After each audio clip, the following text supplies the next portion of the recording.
Hey compañero, welcome, pleasure! Another huge Vita port is here, native Animal Crossing from GameCube, based on the PC port compilation. Let's get into it! First and foremost, huge thanks to the developer Bren for porting it over to the Vita, it's greatly appreciated. Also, huge thanks to all of my Patreons and channel supporters, this is also greatly appreciated, it allows me to make more and better videos for you.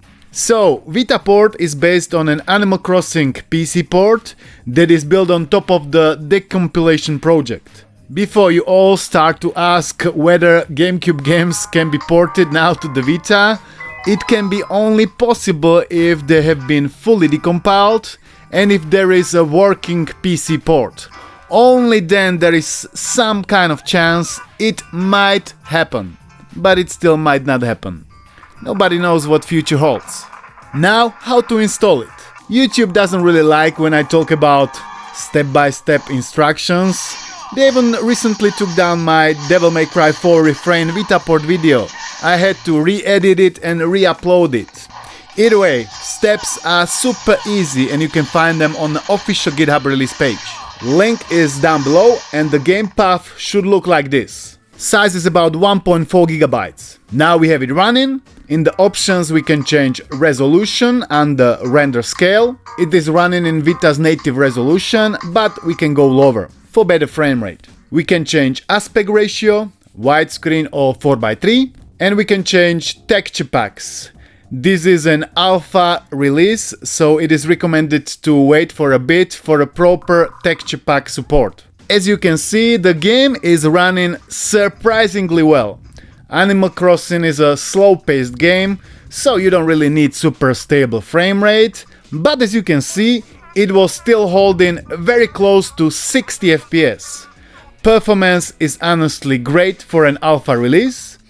I was running around the map, talking to characters, planting flowers, even the text input, everything is super stable. I haven't noticed any bugs or anything out of order whatsoever. Saving and loading also works without any issues. This is already a really impressive port, in spite of it just being an alpha. Here are the developer words. Ocean or weather screens may drop frames, which is a GPU bottleneck. Train interior has gaps at the edges in widescreen, since the model was for 4:3. HD texture packs work but have some alpha bounce issues, expect bugs. Native version of Animal Crossing running this good on the Vita, it's truly amazing. I'm not really into Animal Crossing, but who cares about me? I'm sure plenty of you do love it, so go and install it. It's absolutely worth it, already. You can send some excited messages to the developer in the comment section down below. Next, we are checking another native port, this time for PSP. And it is a native port of Street Fighter 3 Third Strike. It is based once again on the PS2/PC decompilation of the game. Here you can see bunch of information about rendering. It runs in native CPS 3 resolution, centered on PSP screen. Bunch of information about audio. There are 2 scaling modes available, fast and smooth. 2 filters. It features stereo and mono music. Multiple screen modes. Stretch, square, native, vertical, extended. It features full arcade mode, saving and loading of the game manually. You can of course also remap all the buttons. I've been testing it on my Vita via Adrenaline and it was working flawlessly. On the official GitHub release page it says it doesn't work on PSP 1000, all the other models are supported. Yes, I know this is not a native Vita port, but a native PSP port. Still, I think this is a great port. I think it's still better to play it like this than to emulate it via FBA Lite, cause it is a native port and there is a lot of goodness hiding inside. Just take a look at the game options. There are so many very useful toggles that you can play with. Plus the screen modes, filter, scaling, another very impressive port. Thumbs up to the developer for all the hard work. And who knows, maybe someone is gonna make native Vita port 2 in the future. With all the recent happenings, I think it's safe to say someone is gonna at least attempt it sooner or later. Installation instructions are on the official GitHub release page, link is down below. Last but not least, huge PSP news. Talented developer came with a humongous new plugins. One for enabling exFAT format and one for up to 1 TB microSD support for your PSP. PSP memory stick size was limited to 128 GB, and this is now think of a past with this great new achievement. Draftiny+Leftovers is a full file system replacement for Sony's native one.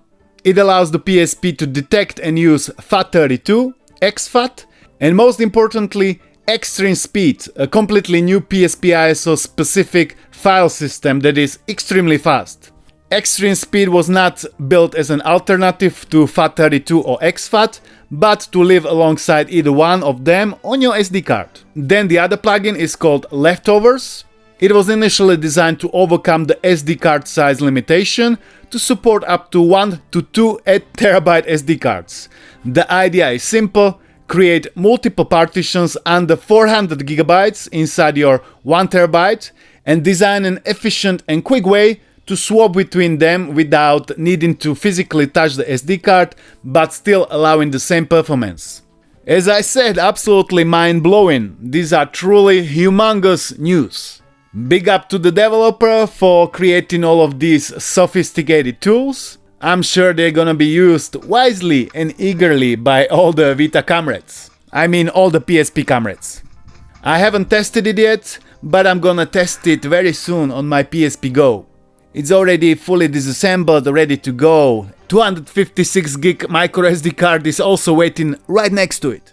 To do this was my dream, seems like forever, cause 128 is not enough at all for me, and these incredible tools will allow me to do it.